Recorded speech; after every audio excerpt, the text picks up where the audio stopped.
Olá pessoal, boa noite. Então, estamos aqui para poder dar continuidade às nossas aulas do segundo bimestre agora, né? Tivemos esse problema aí com essa interrupção das aulas e é necessário, gente, como nós já vimos, conversar em sala de aula, tá certo? Espero que a gente possa retomar e que a gente não tenha nenhuma perca, porque vocês sabem que é uma situação muito séria essa Covid-19, tá certo? Mas os professores estão se virando, né? Eles estão rebolando o melhor termo da palavra para poder vocês não saírem prejudicados. E é por isso que eu estou aqui propondo a utilização desse recurso, né, de vídeo através do YouTube, para que a gente possa dar continuidade aos trabalhos do nosso segundo bimestre. Como vocês sabem, nós já encerramos o primeiro bimestre, né, com as atividades, as aulas presenciais que nós tivemos, e a partir de agora nós vamos trabalhar, né, com o nosso segundo bimestre, tá certo? E aí, assim, para que a gente possa dar início às nossas atividades, é importante fazer algumas considerações, como, por exemplo, né, é necessário vocês acessarem os textos, as atividades na sala AVA, tá certo? A sala AVA, gente, é muito importante, né? Não tem como nesse nível e nessa quantidade de trabalhos a gente continuar postando atividades, recebendo atividades a partir de um sistema em que a gente não consegue armazenar esses trabalhos e avaliações.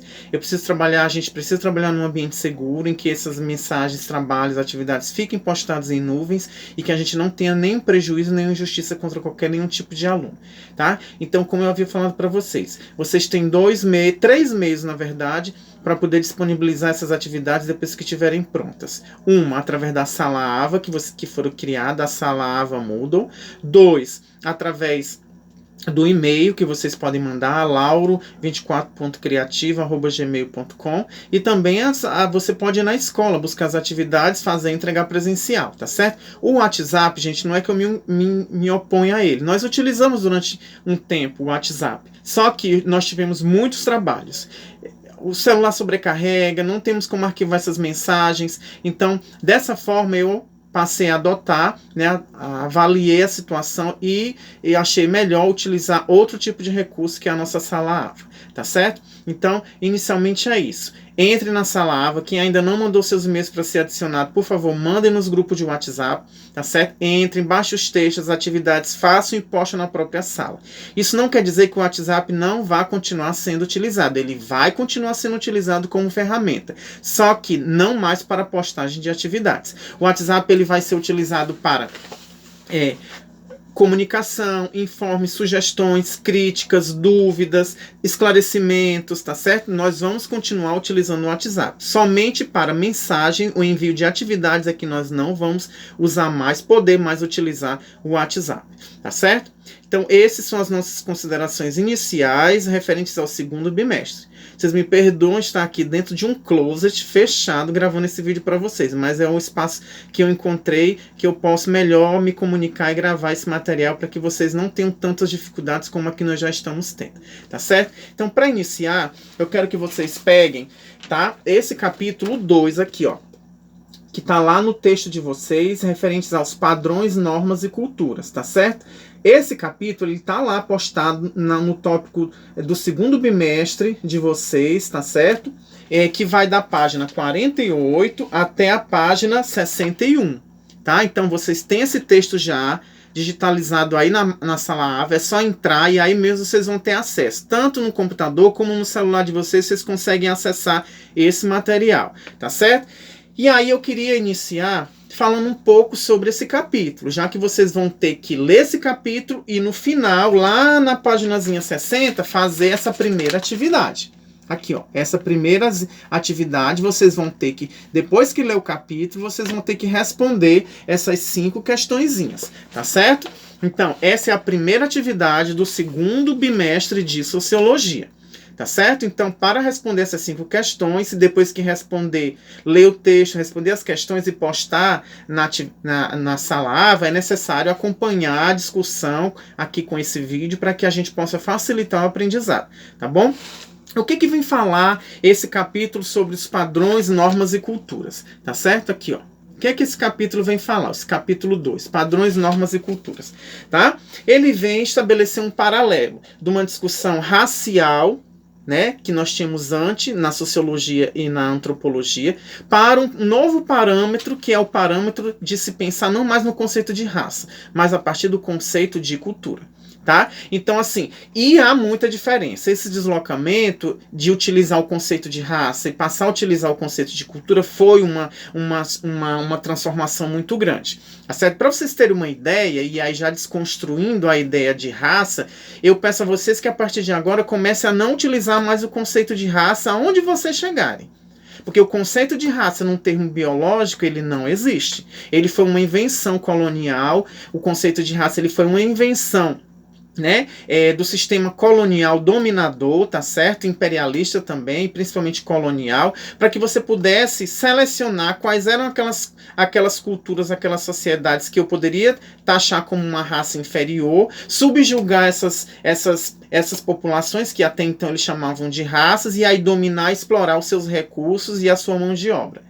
Tá? Então o conceito de raça ele não existe, ele só existe na cabeça dos preconceituosos, porque em si o conceito de raça, ele, para a própria genética, para a própria biologia, ele não existe. Tá certo? Mas ele foi utilizado durante muito tempo pelos povos europeus, tá certo? Para impor a colonização aos povos africanos, para impor a colonização e a dominação aos povos indígenas, aos povos da Ásia, tá certo? Como eles fossem o eurocentrismo, fosse uma raça superior, tá certo? E aí, a partir desse ponto de vista da superioridade, eles pudessem impor a sua cultura e a sua dominação aos outros povos que eles consideravam de uma raça inferior. Então, o deslocamento da não utilização mais do conceito de raça e agora para a utilização do conceito de cultura foi um grande deslocamento, foi uma grande mudança, tá certo? E aí, isso implicava, esse conceito de raça implicava as sociedades que eram consideradas superiores e inferiores. As sociedades que eram consideradas que iam ter progresso e as que não iam ter progresso. Tá certo? E o grande, digamos assim, responsável por fazer esse deslocamento, ou seja, borrar, apagar esse conceito de raça e trazer essa ideia de cultura a partir de um ponto de vista das diferenças, as sociedades, elas não são porque elas têm uma raça superior ou inferior. Não é porque elas são mais brancas do que as outras que elas são superiores ou inferiores. Tá certo? Não é porque elas têm mais tecnologia que elas são superiores e inferiores. As sociedades são diferentes porque elas possuem padrões, elas possuem normas e elas possuem valores diferentes. Então aí está o centro da ideia de diversidade. Quem primeiro trouxe essa ideia de respeitar essa diversidade e a partir da ideia do relativismo cultural foi esse senhor chamado Franz Boas. Ele era um antropólogo, né, criou uma escola do relativismo cultural muito importante nos Estados Unidos, com seguidores com alunos como Ruth Benedict, Margaret Mead, né, tá certo? E ele estudou os esquimós, tá certo? Nos Estados Unidos, a sociedade esquimó. Aqui no Brasil ele foi professor de um grande sociólogo nosso brasileiro, que foi o Gilberto Freire, tá certo? Com essa escola culturalista toda, tá certo? E ele foi o grande responsável por essa escola culturalista e por realizar esse deslocamento dessa ideia de raça para o conceito de cultura. Então, primeira coisa, as culturas, as sociedades são diferentes. Eu não tenho que estar julgando uma cultura pela outra. Todo padrão que eu utilizar da minha sociedade para comparar a outra, eu estou sendo arbitrário. Eu estou sendo autoritário no meu julgamento. A sociedade, elas são diferentes em padrões, em valores, em normas, e cada uma delas só pode ser entendida na sua totalidade. É o fato social total. Eu não posso, ser um americano na minha sociedade, um europeu da minha sociedade, julgar uma sociedade que eu nunca nem pisei os pés, que eu nunca nem fui visitar essa sociedade e achar que ela é inferior porque a minha sociedade é superior. Então, o Franz Boas foi o primeiro a dizer, para me julgar essa sociedade, eu tenho que conviver, eu tenho que viver com essa sociedade. Então, esse seu julgamento ele não é válido, certo? E aí, ele trouxe um conceito chamado etnocentrismo. O que seria o etnocentrismo? Etno vem de cultura, ou culturas, e centrismo, ou seja, culturas que consideram uma cultura que considera a sua como centro do universo, como centro de tudo. Então, todas as vezes que eu achar que a minha cultura, seja lá a minha cultura europeia, a minha cultura americana, a minha cultura brasileira, é superior do que a cultura do outro, seja lá o venezuelano, seja lá o guianense, seja lá o haitiano, o cubano, toda vez que eu achar que a minha cultura é superior à cultura do outro, eu estou sendo etnocêntrico. Eu estou colocando a minha cultura no centro de tudo como a mais importante. E isso é um erro de pensamento, tá certo? Então, comecemos a praticar, tá? Para que a gente não incorra nessa ideia de que a gente tem que estar julgando a cultura dos outros pela nossa. Isso é um grande erro de amadurecimento pessoal e intelectual, inclusive, tá certo?